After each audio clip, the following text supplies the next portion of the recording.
Buenas tardes amigos, bienvenidos hoy viernes 5 de abril del 2019 a su programa Viernes Jurídico. Mi nombre es César Medina. Manuel, ¿cómo estás? Buenas tardes. Buenas tardes con todos, disfrutemos este Viernes Jurídico. Un gusto saludarlos nuevamente, estamos aquí bajo la co-conducción de quien les habla. Quien les habla es César Medina y, Manuel Portocarrero, y quien les habla aquí al costado tengo la presencia de mi socio César Medina. Los temas que vamos a tratar hoy son dos temas, uno que se ha suscitado esta última semana, que es el caso del terminal de Fiori, donde lastimosamente han muerto varias personas, ¿no? Y vamos a hablar mucho sobre la informalidad, sobre las licencias, es César quien nos va a dar bastantes luces sobre este tema. Y en el segundo bloque vamos a ver un tema que dejamos pendiente, que es el caso del despido de los trabajadores. La presentación de las semanas pasadas no pudimos concluir el tema, así que vamos a terminar de ver algunos puntos que quedaron pendientes y por los cuales también he recibido bastantes consultas del público, así que pensamos resolverlas todas. Por favor, pueden inscribirnos en redes sociales, estamos en Facebook, en Instagram, en LinkedIn, y nos pueden seguir en vivo a través de Facebook. Vamos a contestar todas las preguntas que se nos presenten en esta ocasión. Este programa es auspiciado por el estudio CTL Consultants, que es la firma donde César, Jarik y yo somos socios. Nosotros brindamos una asesoría interdisciplinaria en diversos temas vinculados al derecho de la empresa, al derecho tributario, a los litigios y la solución de controversias. También vemos temas ambientales, vemos temas vinculados al derecho de mercado, o sea, derecho del consumidor, propiedad intelectual, derecho de la competencia, temas concursales, ¿no? Y bueno, pronto estamos abriendo diversas áreas en el estudio, entre ellas vamos a anunciarlas prontamente y será una sorpresa que nos haremos en las próximas semanas, César. Correcto, cuéntanos, César, por favor, y háblanos con el primer tema sobre la noticia del terminal de Fiori, ¿no? Sí, Manuel, en efecto, ¿no? El domingo pasado, ¿no? Nos enteramos de esta lamentable noticia, ¿no? Del incendio que se produjo en una estación pues no autorizada, ¿no? Una estación no autorizada que está cerca, ¿no? A lo que era el terminal Fiori, y donde se produjo un incendio, ¿no? Donde se produjo el incendio de una unidad, un bus interprovincial de la empresa Sagibus, donde fallecieron aproximadamente 17 personas y hubo entre 7 u 8 heridos. Eso se produjo el día sábado, ¿no? Lo que ha comentado la prensa y lo que se ha conocido, ¿no? A través de lo que han señalado las diversas autoridades y personas que estuvieron en el mismo día, es preocupante y debe llevarnos a una reflexión, no solamente en el tema legal, sino ya en un tema más de fondo como sociedad. Entonces, para hacer un recuento de los hechos, ¿no? La empresa Sagibus es una empresa que está constituida formalmente. Es una empresa que está autorizada por el Ministerio de Transportes y Comunicaciones para realizar el transporte interprovincial. Y en el contexto de este transporte interprovincial, lo que corresponde es de que se empleen los terminales formales, ¿no? Los terminales autorizados, tal como se indica en la web de la Sutran, que es el organismo competente en estos asuntos. Se tiene que llevar a cabo el recojo de pasajeros en los terminales. Pero la realidad nos cuenta y la realidad da cuenta de que no se respetan estos terminales, y lo que se produce en la práctica es de que muchas empresas, estando reconocidas o no por el MTC, recogen pasajeros en plena vía pública, en descampados, en canchones, y esto es lo que ha sucedido, ¿no? Esta empresa tenía este bus, ¿no? Que se tenía que dirigir a Chiclayo. El bus se tenía que dirigir a Chiclayo y se estacionó, hizo una parada en este terminal, ¿no? Informal en San Martín de Porres, que está en el cruce de Tomás Valle con la calle Marco Polo, y es una zona no autorizada. ¿Y qué sucedió? Subieron los pasajeros, y lo que indican algunos testigos es de que había un olor muy fuerte a gasolina, y lo que ha indicado posteriormente la pericia es de que lo que se habría producido es una falla, un cortocircuito en el sistema de aire acondicionado, y que eso habría pues generado el incendio en el segundo piso, y que eso no dio lugar pues a que las personas ya puedan salir y puedan salvarse. En este bus tenía una capacidad aproximada de 65 personas, ¿no? Entonces, en cuanto se produjeron los hechos, solamente este incendio, solamente algunos pasajeros pudieron huir. Y algo lamentable, y hay que anotarlo, ¿no? Porque es algo sobre lo que debemos reflexionar, es que, tal como hemos visto en las redes sociales y en los medios, en cuanto algunas personas se dieron cuenta de este incendio, fueron 2 o 3 personas a ayudar, y el resto se quedó a filmar. Esto es preocupante, es increíble. Esto, César, que tengamos esa actitud que las personas tengan esta actitud frente a una desgracia, en vez de poder ayudar, echar agua, buscar salvar a los heridos, se pongan a filmar para luego colgarlo en vivo en las redes sociales, ¿no? ¿Hasta qué punto estamos llegando como una sociedad, ¿no? Qué falta de solidaridad de estas personas. Sí. Cabe mencionar, César, por otro lado, que los buses por reglamento deben contar con ventanas de emergencia. Habría que ver cómo es que todos los pasajeros del segundo piso se ven afectados, no pueden salir por la escalera, no pueden salir por las ventanas de emergencia. ¿Cuáles son las restricciones? En lo personal, yo siempre he visto que las ventanas de emergencia tienen un martillo para romperse, pero sin embargo este martillo está bien entornillado, no se puede sacar. Entonces cualquier pasajero que quiera sacar el martillo para romper el vidrio no lo va a poder hacer, ¿no? Porque no tiene un desentornillador, ¿no? Claro. Otra cosa más, ¿dónde estaban los extintores? Exactamente. ¿No? Y un sistema contra incendios. Sí, algo que habría que recordar en atención a esta indolencia, ¿no? Esta frivolidad de la gente que está filmando. Hay que recordar que es un delito cuando uno omite asistencia o ayuda a una persona que se encuentra en peligro, ¿no? Eso es cierto. Eso también hay que recordarlo. O sea, además del tema de frivolidad, es el tema de que es algo legalmente reprochable, no solamente social y moralmente reprochable. Hay que tomar en cuenta de que todas estas unidades deben contar con un sistema de GPS. Lo que ha comentado, ha informado Sutran, es de que ellos han detectado de que vienen muchas denuncias indicando de que no se están recogiendo los pasajeros en los terminales formales, en los paraderos formales, pero que ellos no lo pueden detectar porque hay algunos malos empresarios que han empezado a conseguir gente que manipule el sistema del GPS y la señal no llegue efectivamente, no llegue exactamente a la Sutran, ¿no? Entonces, definitivamente, si hay alguien que está reconocido formalmente como una empresa, que tiene las autorizaciones correspondientes del Ministerio de Transportes y Comunicaciones, no solamente hay que cumplir con los requisitos para llevar a cabo la actividad empresarial, sino también para cumplir con los estándares, para que nos den la autorización para llevar a cabo la actividad, sino para que en el ejercicio de esa actividad estemos cumpliendo con lo que dispone la ley. Hay que recordar que Sutran ya denunció a la empresa, ha denunciado al chofer, ha denunciado a todo el mundo bajo los siguientes delitos. Ha señalado que hay homicidio culposo, lesiones graves leves, exposición a peligro de personas y resistencia a la autoridad, porque lo que hay que recordar es que el terminal, el ex terminal Fiori era de propiedad de unos privados. Estos privados querían recuperar el terminal, iniciaron un proceso de desalojo, lo ganaron, tardaron años en ejecutar esta resolución por toda la logística policial que ello implicaba. Se recuperó ese terminal y la gente que ya no podía trabajar en esa zona, obviamente ha ocupado la calle, ha ocupado pues áreas que no se encuentran debidamente autorizadas.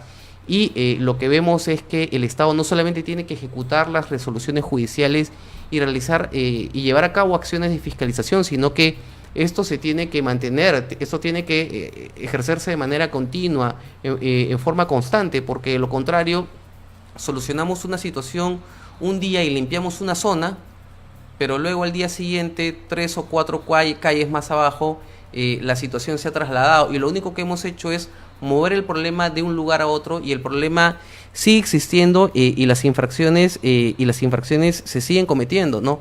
Otro problema también es con la distribución de gasolina, ¿no?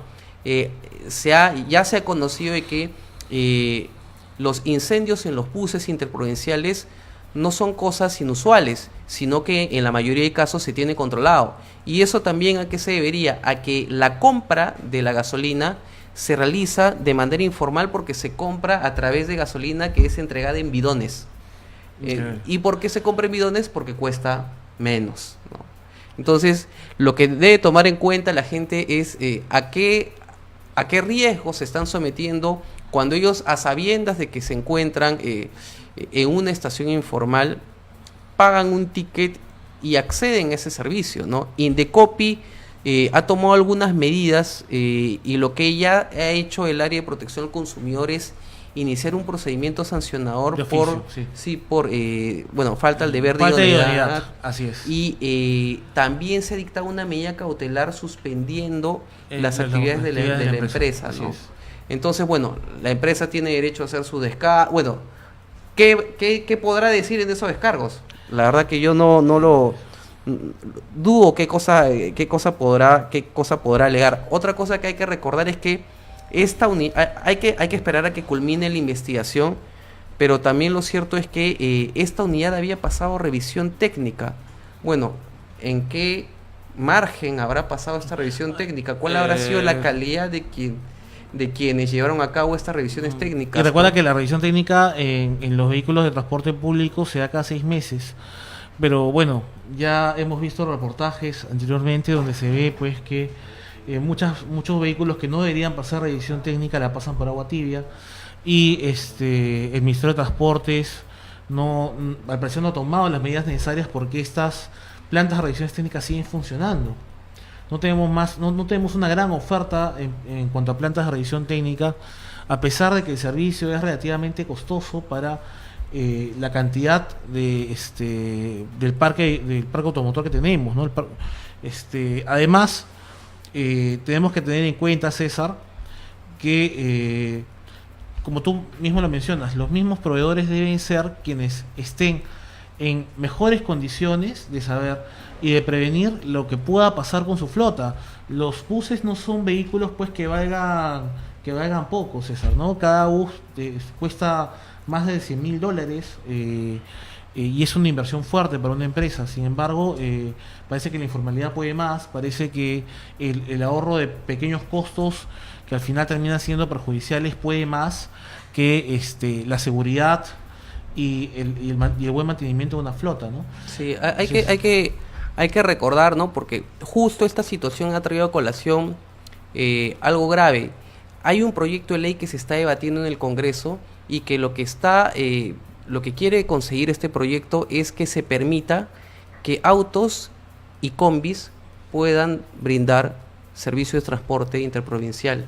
Y se ha señalado que hay 4 congresistas detrás de esto, y que además de la iniciativa que se está promoviendo en el Congreso, hay un congreso de transportistas en el norte, me parece que es en Trujillo o en Chiclayo, en donde estarían yendo estos congresistas para tratar de hacer promesas, ¿no? O indicar de que se están haciendo gestiones bajo el argumento de que hay áreas, ¿no?, que debido a la dificultad en las carreteras, en las trochas y en los caminos, los buses no pueden llegar, y sí podría hacerlo una combi o un vehículo. Eso se podría analizar en determinadas áreas, en determinados recorridos, pero liberalizar esto ya para que se dé a nivel nacional, obviamente nos da cuenta de que habría un lobby detrás de esta situación que está motivando la informalidad y el descontrol, ¿no? Basta ver cómo es el transporte público dentro de la ciudad. Salió hace poco un reportaje en El Comercio, un excelente reportaje de La Bestia de Petituars, que era una combi en pésimas condiciones, que tenía multas millonarias y que seguía pasando de propietario en propietario, ¿no? Y salía de noche, ¿no? Y el inspector le decía, bueno, le llamo la atención, pero no puedo hacer nada, ¿no? Hasta que se han montado operativos, ¿no? Etcétera, etcétera. Yo la verdad que me quedo sorprendido, porque este hecho, ¿no?, además de revelar la ilegalidad y la ineficiencia de las instituciones del Estado en fiscalizar y verificar que se cumplan con las normas, sobre todo en un medio de transporte que es el medio de transporte que utiliza más gente. Más gente es la que se moviliza en buses interprovinciales. El uso de la vía aérea se ha masificado, han ingresado líneas low cost, ¿no? Hay un mayor acceso al consumo, pero lo cierto es que hasta el día de hoy el viaje terrestre sigue siendo empleado, utilizado mayoritariamente por nuestra población y debería haber un enfoque especial por parte del Estado, ¿no? Sí, César, mira, es lo más usado y es lo más peligroso. Respecto al proyecto de ley que tú mencionas, mira, yo no creo que estas empresas y que este lobby se mueva solamente para autorizar el transporte de pasajeros en pequeños lugares o en pequeños poblaciones alejadas donde hay pequeñas trochas y no puede ingresar un bus. Lo mismo se dijo con las mototaxis, ¿no? Que las mototaxis iban a ser vehículos que iban a transportar a los ciudadanos en aquellos lugares donde ni siquiera no hay alimentadores ni subalimentadores, ¿no? Entonces, y ahora vemos pues muy bien campantes, mototaxis andando en las vías expresas, en las vías metropolitanas, en las vías principales. Encima no cumple con las reglas de tránsito, someten a una inseguridad a sus pasajeros, se utiliza para cometer delitos. ¿Hasta cuándo? ¿Hasta cuándo vamos a seguir así? ¿Hasta cuándo vamos a seguir? El peruano va a seguir siendo informal, vamos a seguir fomentando la informalidad y vamos a seguir consumiendo informalidad. Porque date cuenta, César, de que si nosotros dejamos de consumir informalidad, esto ya no sucede. Si un ciudadano es consciente, si un consumidor es consciente y sabe que lo que está consumiendo, que lo que está haciendo está mal, ¿no? Sabe que esta empresa no está autorizada, sabe que este terminal no está autorizado, sabe que este terminal es informal, sabe que los buses al que se está subiendo es un buscamión, o sabe que no cumple con las condiciones técnicas necesarias, pues no se suba. Sí, no pongan en riesgo su vida, no pongan en riesgo su integridad física por unos cuantos soles que se van a ahorrar.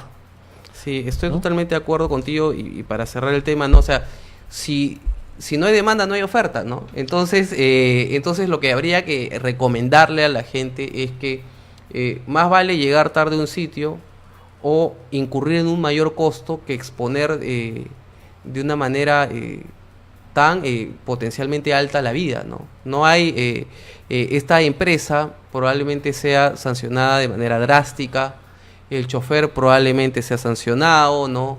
Probablemente hayan medidas mucho más rigurosas, el rol del Estado empiece a ser más exigente, pero lo cierto es que las vidas que se perdieron, las heridas que se han causado a las personas que han terminado con quemaduras, ese dolor y esa situación no se las va a devolver nadie, no hay vuelta atrás.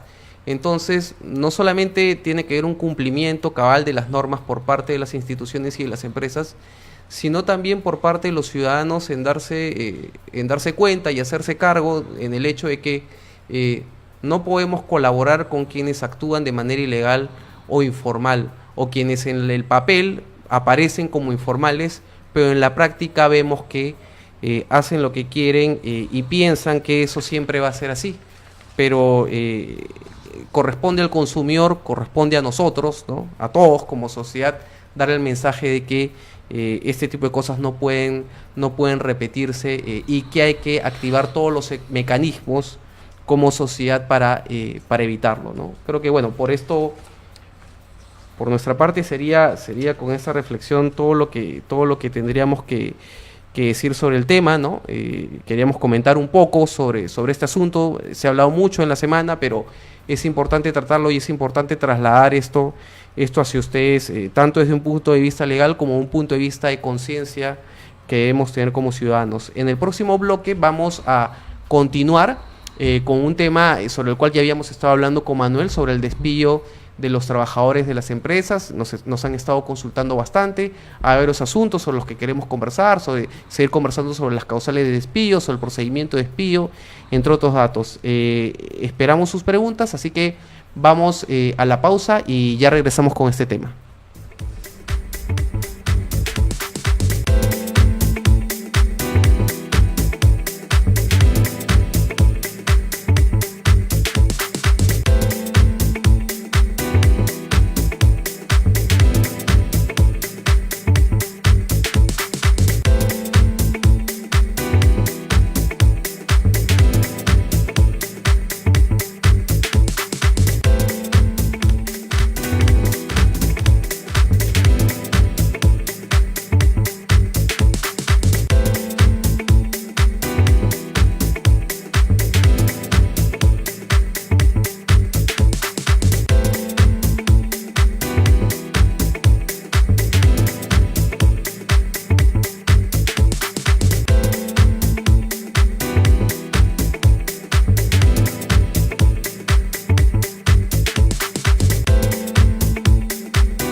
Amigos, estamos de regreso en Viernes Jurídico. Estuvimos conversando en el primer bloque sobre el caso del incendio en el terminal de Fiori.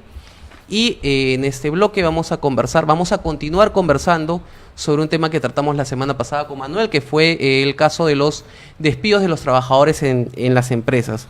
Manuel, a ver, continuemos, mejor dicho, con el tema de los despidos, ¿no? ¿Qué podemos comentar sobre el despido? ¿Qué tan fácil o difícil es despedir a un trabajador respecto de otras legislaciones? ¿Qué alcances nos puedes dar para ya luego continuar con los temas sobre los que estábamos hablando el viernes pasado? A ver, César, mira, replanteando lo de la semana pasada, nosotros vemos que tanto nuestra Constitución como las diversas leyes laborales, entre ellas el Decreto Legislativo 728, ya nos hablan sobre el trabajador, el cual cuenta con una adecuada protección frente al despido, ¿no? Incluso frente al despido arbitrario, este despido que se da, o incausado, que se da sin causa alguna establecida en la ley, el trabajador no solamente tiene derecho a una indemnización, que también está en el Decreto Legislativo 728, en la Ley de Productividad y Competitividad Laboral, que se ha tarifado a 1.5 remuneraciones por año de servicios, sino que además el Tribunal Constitucional, en jurisprudencia que ya tiene más de una década, él ha establecido que el trabajador, a pesar de que solamente el Decreto Legislativo 728 nos habla de la indemnización frente a este despido incausado, ha abierto la puerta para que el trabajador pueda pedir una reposición. Y además, la jurisprudencia de la Corte Suprema ya brindado los parámetros para que el trabajador, aparte de pedir su reposición en caso de un despido incausado o arbitrario, pida también una indemnización que comprende pues el daño emergente, el lucro cesante y el daño moral, donde estaría pues comprendidas todas estas remuneraciones dejadas de percibir, además del daño psicológico que sufriría el trabajador. Y han estado dando fuertes cantidades de dinero como indemnización por el despido. Ahora, una excepción a esta, y obviamente la forma de motivar un despido es a través de una causa justa establecida en la ley, como lo dice la Constitución. Nadie podría ser despedido si no es por una causa justa establecida en la ley. Y la Ley de Productividad y Competitividad Laboral nos establece cuáles son esas causales. Hemos visto algunas de ellas en nuestra presentación. Por ejemplo, hemos visto algunas causas de despido vinculadas, por favor, con creo que es la visualización 2 o la 3. La 2, la que dice causas justas de despido vinculadas con la capacidad del trabajador. Y hemos hablado sobre el detrimento en la capacidad física o mental y la ineptitud sobrevivida la semana pasada. También hablamos del rendimiento deficiente en relación con la capacidad del trabajador y el rendimiento promedio en las labores. Este rendimiento deficiente tenía que ser prácticamente involuntario. Hay, por ejemplo, trabajadores que incluso por una situación coyuntural, una situación personal, pues simplemente han bajado su rendimiento en cuanto al rendimiento que tienen en promedio sus compañeros, los que realizan la misma función, y el rendimiento anterior. O sea, hay trabajadores que suelen pasar, pues, de repente, incluso se ven casos en los cuales están relacionadas tanto el inciso A como el inciso B, ¿no? Hay un detrimento de la capacidad mental porque sufren depresión y esto los lleva a un rendimiento deficiente, ¿no? Y ver si es que esto calzaría como una causa justa de despido en el caso concreto, ¿no? También vemos en el artículo 23 la negativa injustificada del trabajador a someterse a un examen médico. Eso lo vimos también la semana pasada. Incluso en aquellos casos que por ley un trabajador deba pasar un examen previo, que son aquellas actividades vinculadas a enfermedades profesionales, más que todo. Luego vemos en la siguiente diapositiva, ¿no?, algunas causas justas vinculadas con la conducta del trabajador, en las que están la condena penal por delito doloso. Cabe mencionar incluso que el delito doloso basta con que haya por parte del trabajador se ha determinado que dolosamente ha cometido un delito, sin importar si es que este delito tiene pena efectiva o no. Además, cabe mencionar que si es que el empleador conocía que el trabajador estaba siendo procesado por un delito doloso y el trabajador se incorpora y le informa al empleador esa situación, pues ya no podría ser despedido, ¿no? Porque el empleador conocía con anterioridad que estaba siendo procesado. Ya había asumido esa situación, correcto. ¿No? La inhabilitación del trabajador por más de 3 meses. Si es por menos de 3 meses, estamos hablando de una suspensión del contrato de trabajo. Pero si hablamos que esta suspensión se da por más de 3 meses, pues estaríamos hablando de una causa justa de despido vinculada pues con la conducta del trabajador. Un ejemplo de ello es la suspensión en el colegio profesional. Si uno es un trabajador dependiente y es un profesional que para cuyo ejercicio requiere de una habilitación profesional y es inhabilitado, pues habría una causa justa de despido establecida en la ley vinculada pues a esta inhabilitación. Igual pasa con los choferes, por ejemplo, si un chofer es inhabilitado por más de 3 meses para poder realizar esta actividad, para poder conducir, pues se configuraría una causal justa de despido por esta inhabilitación. Y también está la comisión de una falta grave. La comisión de una falta grave es las que están establecidas en el artículo 25 de la Ley de Productividad y Competitividad Laboral, y hemos visto algunas, como por ejemplo el incumplimiento de las obligaciones de trabajo. Y dentro de ella se ha enumerado pues la desobediencia y la indisciplina cuando el trabajador se resiste a cumplir con las órdenes dadas por el empleador. Ojo que aquí algunos pueden decir, no, yo no voy a cumplir una orden. ¿Salvo que la orden dada sea ilegal?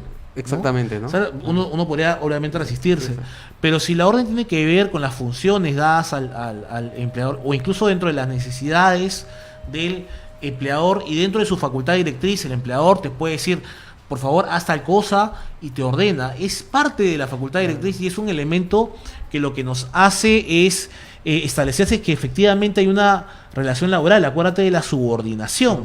La subordinación es un elemento principal en el contrato de trabajo y por ello el empleador también goza de una facultad directriz por la cual él puede dirigir al trabajador y decirle qué hacer dentro del marco de sus funciones, ¿no? Y siempre y cuando no denigre o no, digamos, atente contra la dignidad del trabajador. Si estamos dentro de estos parámetros y hay un incumplimiento por parte del trabajador, válidamente el empleador podría despedirlo. ¿Qué es lo que yo recomiendo en estos casos? Enumeremos las funciones. Si lo tenemos el contrato de trabajo, perfecto. Si lo tenemos, si enumeramos las funciones en un documento aparte, en un reglamento de organización y funciones, ¿no? Y además, si le pedimos a un trabajador que haga algo, documentémoslo para que así podamos probar que él desobedeció o cometió un acto de indisciplina. Si nos hablaste de memos, sí, cartas, comunicaciones. Una carta, una comunicación es suficiente para poder establecer pues que hubo y que sea reiterado, porque la norma dice reiterado. Entonces no basta con que una vez me desobedezca, sino que tiene que ser reiterada. Por eso tendría que ser 2 memos o 2 cartas, o incluso podría aprobarse a través de un correo electrónico siempre y cuando haya una verificación de entrega. También hay otra causa justa de despido, que es la reiterada paralización intempestiva de labores, que es conocida como la huelga ilegal, cuando los trabajadores acatan una huelga pero que no ha sido autorizada por el Ministerio de Trabajo y dejan de trabajar. Eso también sería una causa justa de despido. Es más, se dan despidos masivos cuando se dan huelgas ilegales y no habría vuelta que darle. Es una causa justa de despido. Y también se da cuando se inobserva, o sea, se incumple el reglamento interno de trabajo o el reglamento de seguridad y salud en el trabajo. Hay faltas que pueden ser muy graves y que incluso pueden, en el caso del reglamento de seguridad y salud en el trabajo, pueden comprometer la vida de otros trabajadores o del mismo trabajador, ¿no? Si seguimos con la exposición en producción, pueden pasar la siguiente diapositiva. Vamos a ver, vamos a seguir viendo algunas causas o faltas graves, ¿no?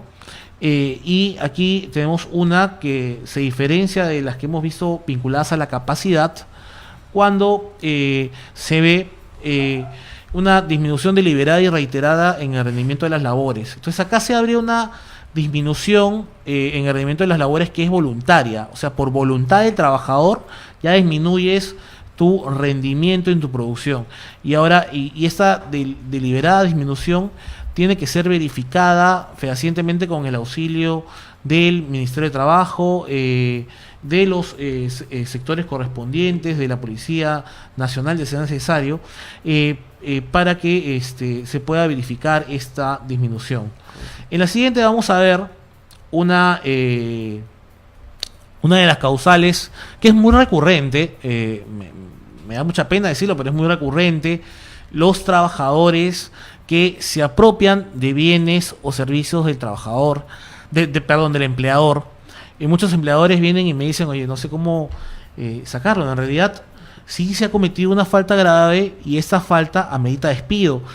Y hay que también tener en cuenta que las faltas laborales, esta falta grave en materia de despido, que es la apropiación consumada o frustrada de bienes o servicios del empleador, corre por una cuerda separada totalmente del tema penal. Tanto así de que no importaría si es que se inicia o no un proceso penal y cómo termine pero lastimosamente jurisprudencialmente, a pesar de que teóricamente es así, jurisprudencialmente, ¿qué hacen los trabajadores? Si es que salen absueltos en materia penal, piden su reposición. Sí. O mientras se tramita la reposición, el juez es capaz de otorgársela, ¿no? Si es que el proceso laboral es más lento. Entonces el problema se va a dar cuando el trabajador se apropia de un bien. No importa su valor, no importa que el bien valga 10 centavos, no importa que el bien sea de un monto muy elevado. El tema aquí es que se ha vulnerado la confianza, la buena fe que se tiene en la relación laboral, y eso es lo sancionable, no importa su valor. También hay casos, por ejemplo, de retención o utilización indebidas. Ahora estoy viendo un caso de un exgerente general, que incluso a pesar de que se había cancelado la relación de confianza, retiene bienes del empleador, ¿no? Se le ha dado una camioneta, se le ha dado un celulares, se le han dado computadoras y retienen, ¿no? ¿Qué pasa cuando un trabajador agarra y retiene estos bienes y no los quiere entregar o no los quiere devolver a su empleador? También está cometiendo una falta grave, ¿no? También no basta con que el beneficio sea propio. Eso no significa de que si el beneficio que se obtiene con esta apropiación sea consumada o frustrada es para beneficio propio, sino que también podría ser para beneficio de un tercero. ¿Qué pasa, por ejemplo, si alguien se apropia de un bien para dárselo a un familiar o a un amigo? Esto también configuraría una falta grave en materia de despido. Incluso con los bienes que son inservibles, hubo un caso un tanto simpático de un trabajador que se llevó una máquina de escribir. Imagínate, una máquina de escribir que ahora está en desuso, obviamente, pero y que incluso la máquina de escribir no era o no se podría demostrar que era precisamente del inventario de la empresa, sino que estaba dentro de uno de los locales de la empresa, o del empleador en este caso, ¿no? Entonces el trabajador lo lleva a su casa diciendo, bueno, eso es un bien que está guardado, se está oxidando, me gusta, yo me lo llevo, ¿no? Y el trabajador es despedido, se va al Poder Judicial, el Poder Judicial lo que establece es que no importa el valor, no importa si el bien es o no del empleador, lo que importa acá es que se ha, visto perjudicado el deber de probidad, ¿no? O sea, el trabajador. Entonces, aquí lo que se establece es que no importa si son bienes también del empleador, podrían ser bienes que estén bajo su custodia o que se puedan presumir que están dentro de las propiedades o en poder del empleador, siendo eso suficiente para que se configure esta causal de despido, incluso no importando su valor o no importando si es que no valen nada, porque una máquina de escribir probablemente hoy en día no valga nada o valga como un bien decorativo, ¿no? Porque o de colección, ¿no? Pero más que eso, no, pues no es una causal, igual configuraría una causal de despido. Pero igual quebramos la confianza. Igual quebramos la confianza, pues ya no te voy a poder, o sea, yo como empresario no me sentiría contento de tener a alguien que se ha llevado así un alfiler que no vale mucho de la empresa, porque está vulnerando este deber de probidad. Uno debe ser probo cuando trabaja, ¿no? Cuando presta sus servicios a otros. También tenemos una causa de despido que es un tanto recurrente, que es el uso o entrega a terceros de información reservada del empleador. Sobre ese tema, creo que podemos ahí incidir. Sí, mira, aquí ¿qué pasa? Hay muchas empresas, sobre todo las que tienen áreas comerciales, que tienen trabajadores vinculados a ventas, a marketing, ¿no? Incluso también a los que ven temas de servicio técnico, reparaciones, y todas aquellas, y los que ven servicios, los que ven distribución de bienes, mayoristas, que manejan cierta cantidad y ciertas listas de clientes, datos de clientes, costos, estrategias, que son puestos a disposición del trabajador para que él pueda hacer su trabajo, pueda vender, claro. se pueda dar este beneficio mutuo, tanto del empleador como del trabajador, pero que cuando pasan a otra empresa, o cuando quieren pasar a otra empresa, o cuando quieren formar su propia empresa, se llevan pues deslealmente esta información, o la utilizan, o se le entregan a terceros para que se beneficien de esta información, mientras están en una relación laboral. Esto obviamente es una causa justa de despido vinculada con la conducta del trabajador, se les puede despedir válidamente. Lo que sí habríamos que hacer es probar que esa información ha sido sustraída ilegalmente mediante un peritaje informático, y también habría que ver si es que se realiza, por ejemplo, a través de en los correos electrónicos, porque hoy en día lo que usan algunos trabajadores es su correo electrónico personal. Sin embargo, en algunas compañías se manejan pues estos accesos remotos, y ha habido el caso de una compañía que utilizó este acceso remoto para poder entrar en la cuenta personal de correo del trabajador, verificó que efectivamente se había llevado una gran cantidad de información reservada. Le hackeó el correo personal. No le hackeó, sino que como ya tenían acceso, o sea, estás en vivo y en directo, estás con el acceso, estás conectado, y de repente el trabajador dejó su correo abierto, aprovechas para ingresar en él o para acceder a sus claves. No importando eso, obtuvo la prueba para despedirlo, le hicieron su procedimiento, su carta de preaviso de despido, le mandaron su carta de despido. El trabajador impugnó demandó obviamente al empleador, pidió su reposición. ¿Y qué fue lo que pasó? Que la sala en este caso argumentó: oye, en este caso la prueba que has obtenido es ilícita, porque había nacido como condición de un hackeo o como condición de acceso remoto, qué sé yo, pero el solo hecho de no pedir el acceso a nivel judicial, ¿no?, para poder acceder al correo del trabajador, pues simplemente era ilegal. El secreto de la comunicación. Si vamos a acceder al correo del trabajador para demostrar que se está llevando información reservada y se le está pasando a terceros, pues tenemos que pedir una orden judicial, César, lo cual es hartamente difícil, y en ese tiempo pues probablemente ya te hayan llevado toda la documentación de la empresa, y hayan eliminado, ¿no? O sea, que tan urgentemente ¿no? podamos, yo como defensor empresario, podemos sacar esas medidas tan rápidamente. Es un poco difícil, la verdad es que es muy difícil por cómo trabaja el Poder Judicial, pero no es imposible. Correcto. Ahí tengo una duda, Manuel, porque lo que hay que ver caso por caso es qué se entiende por información reservada del empleador. Eso va a depender, porque, por ejemplo, si una persona trabaja en una empresa, lleva a cabo una buena función, logra fidelizar clientes y después se va a otra empresa y esos proveedores de su antiguo empleador lo buscan porque les gusta cómo trabajan, es la decisión comercial de una empresa en seguir trabajando con un determinado proveedor por el buen servicio o el buen trato que da una persona con quien se fideliza. Ahí no podríamos estar hablando de algún quebrantamiento de confianza o alguna utilización de información reservada. Porque, ¿qué dependería ahí? César, porque si esta fidelización del cliente se dio dentro de la relación laboral, pues estamos hablando de que todo lo que produce el trabajador dentro de la relación laboral, siendo incluso listas de clientes, datos de clientes, contactos, estaría pues obviamente, y sería pues propiedad del empleador, porque se consiguió durante la relación laboral, ¿no?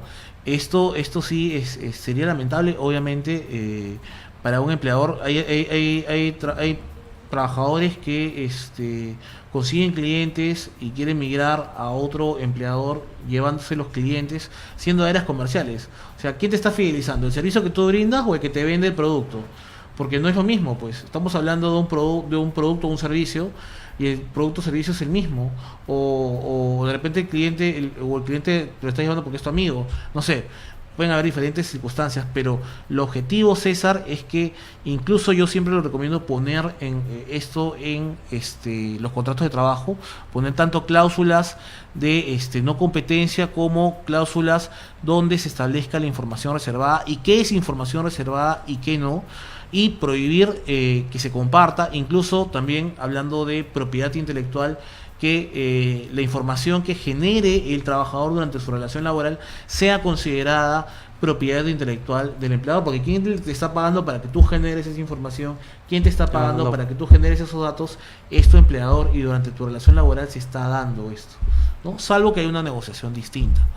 Y sí, incluso también aquí estamos colindando, César, con lo que es la competencia desleal.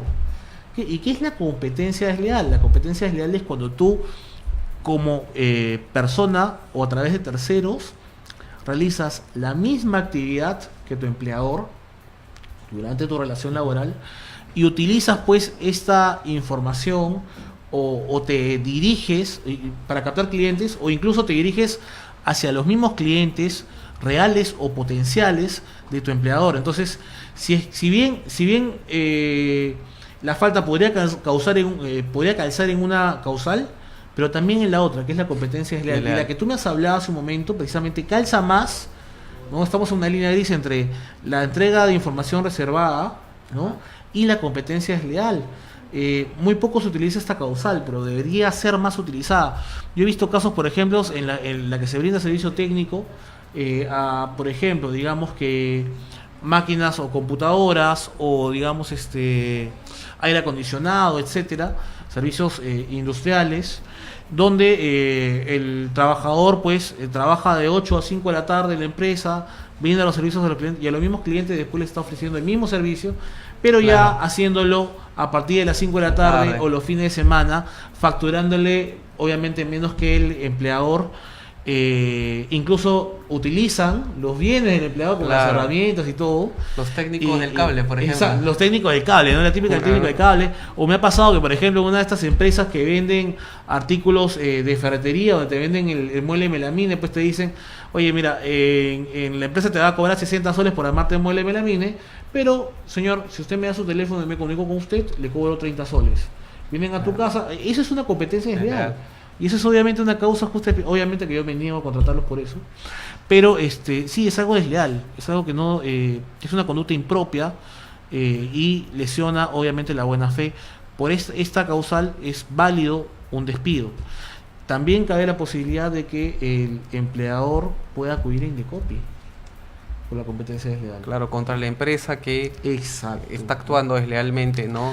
Lastimosamente, la jurisprudencia de Indecopi no ha sido tan favorable hacia estos actos contra el empleador. Yo creo que aquí hay un vacío que podría ser muy bien regulado, porque se causa un perjuicio económico grande. Las empresas sufren todos los años, y es casi una constante ver estos casos de competencia desleal, donde lastimosamente por pronunciamiento desfavorables en Indecopi no podemos acudir para que se sancionen estos malos hábitos.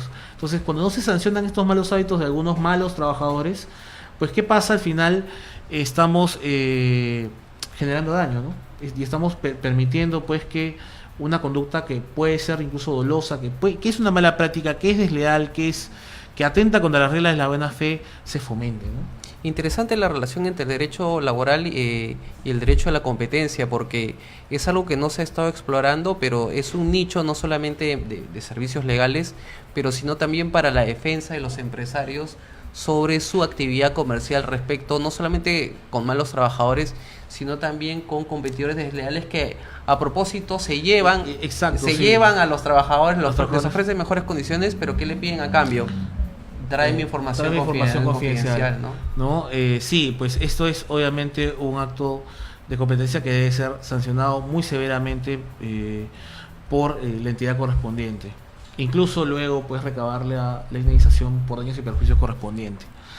Seguimos con estas causas justas de despido, y vamos a hablar de una muy curiosa, justo que estamos en Viernes Jurídico, ¿no? Hablamos de la causa justa vinculada con la concurrencia reiterada en estado de embriaguez o bajo la influencia de drogas o sustancias estupefacientes. Reiterada, ¿no? Entonces, respecto a este caso de la concurrencia reiterada en estado de embriaguez o bajo la influencia de drogas o sustancias estupefacientes, ¿qué es lo que pasa? Que se configura esta causal cuando es reiterada, cuando el trabajador va, la típica, ¿no? O como nosotros llamamos popularmente, se viene de boleto. ¿Qué pasa si el trabajador viene de boleto un sábado en la mañana que tiene que trabajar, o tuvo un jueves de patas, ¿no? Claro. Se pasó unas copas de más, viene en estado de embriaguez a trabajar? Esa es una conducta que obviamente reviste una gravedad, pero ya la jurisprudencia del Tribunal Constitucional ha establecido claramente que esta tiene que ser reiterada. Es más, la norma dice que es reiterada. Salvo que, y en este caso hay que ser bien claros, el estado de embriaguez o el estado de drogadicción tenga o cause una excepcional gravedad. ¿Qué pasa, por ejemplo, si un conductor de una empresa de transportes, ahora que estamos hablando del tema, viene en estado de ebriedad a trabajar? Pues obviamente eso no solamente incide en la vida del trabajador, sino en la vida de otras personas, ¿no? Por lo tanto, esa conducta de venir una sola vez, el hecho de que venga una sola vez en estado de ebriedad a trabajar, ya reviste una excepcional gravedad, ¿no? Que es obviamente justificable, tal vez así que es justificable su despido, y así lo establece la ley. Por ejemplo, un conductor de maquinaria pesada, por ejemplo, un piloto, ¿no? Las personas que manipulan cocina. O sea, una persona ebria no puede cocinar, pues, ¿no? Claro. Y así sucesivamente vamos a ver diferentes casos en los cuales, pues, el venir en estado de ebriedad causa una excepcional gravidez. Me habían comentado un caso que en el puerto, ¿no?, el Callao, bueno, se hacen muchas estas pruebas para saber si los operarios están en estado de embriaguez, ¿no? Y en algunos casos se ha detectado el consumo de drogas o estado de embriaguez. Esto ya justifica plenamente el despido, ¿no? Sí, dependiendo de la naturaleza, claro, de la función que realizan, ¿no? Si es que ellos van a estibar o van a operar maquinaria, pues sí, esta concurrencia del trabajo en estado de drogadicción o embriaguez es excepcionalmente grave y directamente podrían sancionarlo con el despido, ¿no? Correcto. Ahora vamos a ver cómo funciona o cómo se realiza este procedimiento de despido, porque me da mucha pena decirlo, pero tengo muchos amigos contadores que incluso, bueno, obviamente no son abogados, no son expertos en temas laborales, pero ¿qué ha pasado en estos casos? ¿Cómo es que se da el procedimiento de despido? Procedimiento de despido justo. He visto algunos casos en los cuales por no realizar un despido adecuado, el procedimiento correcto de despido que establece la ley, pues hemos tenido trabajadores que han sido repuestos, o se han tenido que pagar indemnizaciones, o se han tenido que negociar mutuos disensos cuando no era necesario, porque se configuraba una causa justa de despido establecida en la ley. No dar derecho de defensa, entre otras, efectivamente, pruebas, imputar mal la causa. Así es, César. Mira, todo parte del derecho al debido proceso. Claro. En materia laboral también se aplica el debido proceso, este derecho fundamental que todos tenemos, que frente a un proceso o un procedimiento poder presentar nuestros alegatos, nuestras pruebas, a ser juzgado correctamente. Una de esas manifestaciones del debido proceso es el debido procedimiento de despido. Entonces, incluso dentro de una empresa, dentro de una relación laboral, se tiene que establecer y no se tienen que vulnerar los derechos fundamentales de la persona, entre ellos, como ya te dije, el derecho al debido proceso. Y bajo este esquema, bajo esta lógica, el procedimiento de despido tiene que cumplir determinados pasos. El primer paso es enviar una carta de preaviso de despido, ¿no? Incluso puede ser notarial, para tener fe de entrega de la misma en el domicilio consignado por el trabajador frente al empleador. Ahora, esta carta de preaviso se tienen que enumerar las faltas cometidas, ¿no? Las pruebas con las que cuenta el empleador, con lo que está probando la comisión de esta falta, y se le tiene que dar un plazo razonable que se ha establecido en la ley que es por lo menos de 6 días naturales para que el trabajador pueda formular sus descargos. Entonces, una vez recepcionada esta carta por el trabajador, tiene 6 días a partir del día siguiente de recepcionar la carta para realizar sus descargos.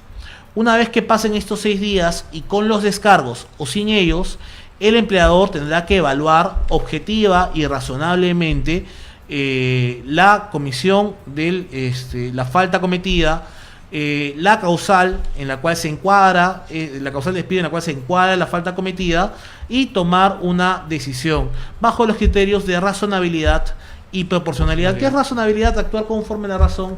¿Qué es proporcional? Que la falta cometida revista tal gravedad que justifique un despido, ¿no? Y es así como, pasado estos 6 días, al 7º día, luego de recepcionar la carta, se puede emitir la carta de despido. Ahora, el despido, una vez despedido el trabajador, una vez que recepciona la carta de despido, a partir del día siguiente ya se da por desvinculado. O sea, su último día de trabajo sería el día de recepción de la carta, y a partir del día siguiente él ya no estaría dentro de la planilla del empleador. Cabe mencionar además que dentro de las 48 horas, dentro de los 2 días realizado el despido, el trabajador puede, ya a partir de ese 2º día, venir a recoger su liquidación de beneficios sociales y recoger su carta de cese para poder cobrar su CTS. Cabe mencionar aquí, César, que no importa la falta que haya cometido el empleador, jamás, pero quiero aclararles esto a mis amigos empresarios, a mis amigos contadores y a mis estudiantes, jamás van a poder retenerle la liquidación de beneficios sociales al trabajador. Jamás le van a poder retener. ¿Por qué? Porque es un derecho constitucional, es un derecho elemental, y no se puede, es imposible que lo hagan. Es más, se sujetan a una sanción por parte de SUNAFIL si es que retienen indebidamente esta liquidación. Yo como empleador tendré que iniciar las acciones judiciales si se ha causado daño, Exacto. si se han causado perjuicios. Si se ha causado daño al empleador, el empleador con lo que cuenta es con solicitar al banco la retención de la CTS. Solicitas al banco incluso por una carta la retención de la CTS que está depositada en la cuenta del trabajador, hasta por un plazo de 30 días. Dentro de esos 30 días el trabajador tendrá que presentar un cargo de la presentación de una demanda por daños y perjuicios contra el trabajador, para que siga operando esta retención de la CTS, que es lo único que puede retener porque el los empleador. beneficios sociales se tienen que Incluso puede que haya quemado la empresa, puede que se haya llevado la empresa en hombros, no importa, así haya pasado lo que haya pasado, y tú sabes que los derechos laborales son irrenunciables, pues el empleador no puede retener la liquidación de beneficios sociales del trabajador. Ahora, Manuel, una pregunta, ya que hemos culminado con el procedimiento de despido, en el procedimiento de despido, ¿vale algo el reconocimiento de culpa del trabajador? ¿Puede ser valorado como algo positivo, de que no lo va a hacer, reconociendo la situación? Cuando hay muchos involucrados a veces en un procedimiento de despido, no solamente hay una persona involucrada, sino hay más de un trabajador. Uno puede que se mantenga en sus 13 y niegue la situación, pero si otro acepta la situación y hay como un arrepentimiento, ¿eso se valora?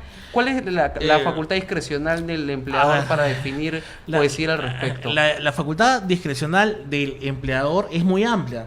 Tal es así que incluso puede perdonarte cualquier falta grave que revista despido, César. O sea que tú puedes haberte apropiado de repente de un bien, pero te pueden perdonar. Y si se te perdona, ya no se te sanciona, ¿no? De repente uno presenta un descargo y el descargo es suficiente para el empleador, y el empleador decide, pues, de repente no despedirte, de repente te aplica otra sanción como la suspensión, ¿no? Con lo cual ya quedaría archivado el procedimiento de despido y continuaría la relación laboral. El espectro es amplio.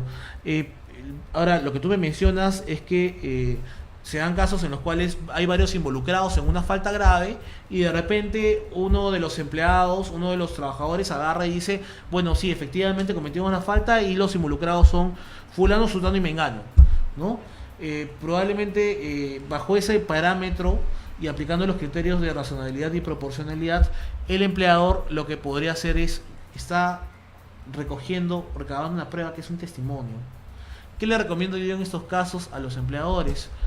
Hagan firmar una declaración jurada al empleador donde al trabajador, donde declare efectivamente quiénes han cometido la falta en detalle, ¿ya? Incluso podría notariar esa declaración, porque sería una prueba para despedir a los involucrados, ¿no? Acá se estaría probando, hay un medio probatorio de la falta grave cometida por los otros trabajadores, ¿no? Correcto, interesante contar con eso, porque o sea, obviamente hay situaciones en las que las faltas graves involucran a más personas. Y lo que quería consultarte finalmente, Manuel, era los procesos laborales, ¿no? Hay gente que busca la reposición, que busca la indemnización.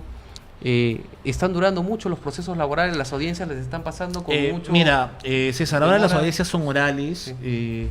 En realidad las primeras audiencias pues tardan entre 4 o 5 meses, no más. Y las audiencias de prueba, más o menos estamos hablando de un proceso que puede durar año y medio en primera instancia, y estamos hablando de otro año en segunda instancia, ¿no? No están demorando mucho los procesos laborales. Hay cierta celeridad con relación a años anteriores. Hace algunos años había procesos laborales que duraban 10 años sin ningún problema. Así que eso es positivo. Esta oralidad nos ha traído una mayor una mayor celeridad en los procesos, ¿no? Y eso es bastante positivo tanto para el empleador como para los trabajadores. Correcto, Manuel. Bueno, Manuel, te agradezco muchísimo por habernos brindado estos alcances. Ya había quedado pendiente este tema de la semana pasada. Seguramente vamos a tener que hablar esto en otras ediciones, porque el tema del despido laboral en empresas es interesante, y bueno, ya también habrá que hablar más adelante sobre el despido en las entidades del Estado, que es otro tema que obviamente tiene mucha relevancia, ¿no?